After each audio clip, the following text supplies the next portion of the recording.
Motivation is a lie. That jolt of energy you feel at dawn, the one that promises you'll conquer your to-do list, build an empire, and finally get in shape, is a fleeting chemical reaction. It's a spark in the dark, not a sustainable flame. You don't lack discipline, you lack design. You wake up with fierce intention, a warrior ready for battle. By midday, the battleground is quiet, your sword is heavy, and the promises you made to yourself have evaporated into the mundane hum of daily life. You postpone your ambition, telling yourself that tomorrow you will try harder. You will summon more force. You will finally win. This cycle is not a personal failing. It is not a reflection of your character or your inner drive. You are not broken, and you do not lack grit. The problem is the strategy itself, a strategy sold to you by a world that glorifies the struggle over the system. You have been taught to fight a war of attrition against your own nature, using willpower as your only weapon. But willpower is a finite resource, a battery that depletes with every decision, every temptation, and every unexpected interruption. You are exhausting yourself by pushing when you should be building.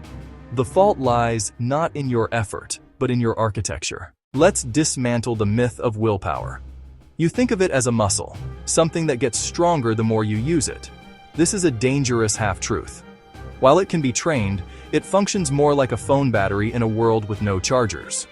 Every choice you make, what to eat for breakfast, whether you answer that unimportant email, drains a small piece of its charge. By the time you face the most important task of your day, the one that requires deep focus and sustained effort, your battery is already in the red. You are trying to make a marathon run on fumes. Now, contrast this fragile battery with the concept of wiring. Think of a well-designed building.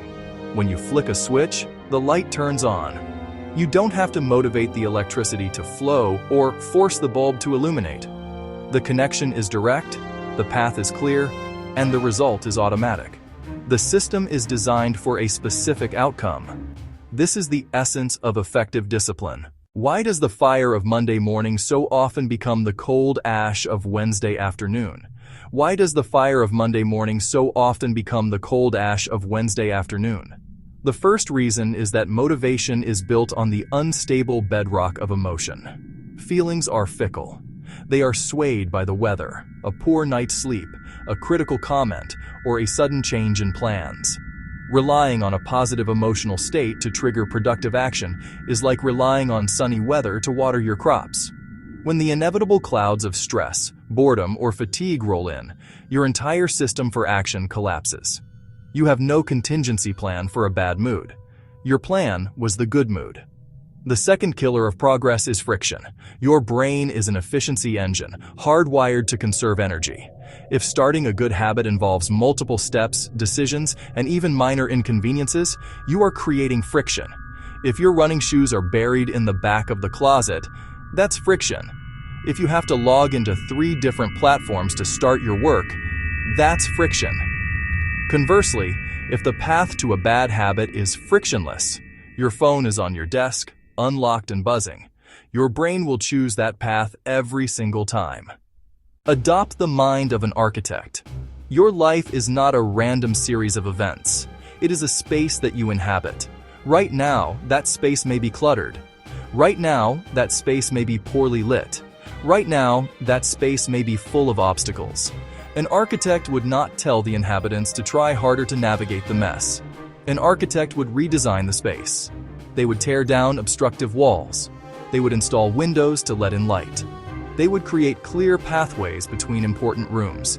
Your discipline should be approached with the same structural logic. You are not the struggling inhabitant. You are the master designer with the blueprint. Let's reframe the language you use. These are not vague platitudes. They are operational commands. Say them aloud. Discipline is not force. It is the strategic removal of friction. Discipline is not about trying harder. It is about the intentional elimination of choice. Discipline is not a form of self-punishment for past failures. It is the elegant and intelligent design of your future. Before you can build the intricate upper floors of your architectural discipline, you must lay an unshakable foundation. This foundation has 3 core components: your physical body, your immediate environment, your internal identity. Neglect any one of these, and the entire structure will be unstable. The architect begins not with ornate decorations, but with concrete and steel that will hold everything up. Your first design job is to fortify these foundational pillars with simple, non-negotiable rules. First, design your body's operating system. Your physical state is the bedrock of your mental state. Sleep is not a luxury. It is a structural wall that supports focus and emotional regulation. Set a fixed bedtime. Food is not just for pleasure, it is the fuel for your cognitive engine. Design a simple system for eating clean fuel. Remove the daily decision of what to eat.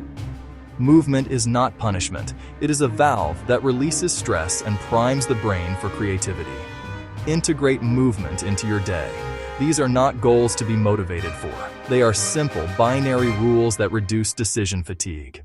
Next, become the master of your space. Your environment constantly sends cues, silently telling you how to act. Seize control of these cues. Designate a specific spot for focused work and make it sacred. Remove every object that does not serve that purpose. Add friction to bad habits. Remove friction from good ones. You do not need another sermon. You need a blueprint. You need a practical model that you can begin implementing tonight, not a vague promise of future strength. Here is the model. It is called the Discipline Architecture Model, and it is composed of 3 interlocking systems: practical, actionable, designed to build upon the others. This is not inspiration. This is an instruction manual for building a life of automatic execution.